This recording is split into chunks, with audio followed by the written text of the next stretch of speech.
Du déhanché, de la sensualité, de l'élégance, la salsa s'est invitée à Mel ce week-end.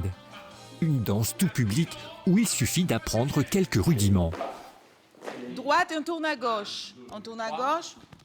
Non, c'est pas technique, c'est savoureux. Mais il faut quand même des choses, des mémos techniques pour que ça soit... Après, c'est fluide, il faut les répéter, les répéter. Ça va. Faut juste être dans le rythme, mais ça va.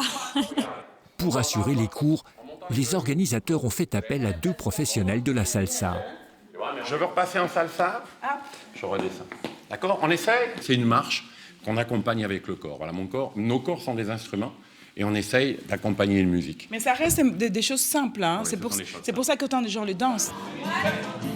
Et Mel n'a pas échappé à cet engouement. La danse cubaine s'est invitée ici il y a une quinzaine d'années.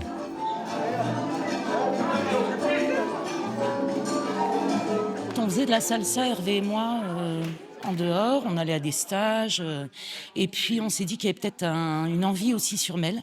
Et les premiers cours ont commencé avec Hervé en 2011, et ça répondait, la première année, il y a eu 70 personnes, enfin... En plus des cours, l'association propose ce rassemblement une fois par an et il y a des adeptes. C'est vraiment un état d'esprit, une manière de fonctionner, une manière de vivre, et ouais, je trouve ça génial. Il n'y a que la salsa cubaine pour faire vivre ce genre d'émotion quand même.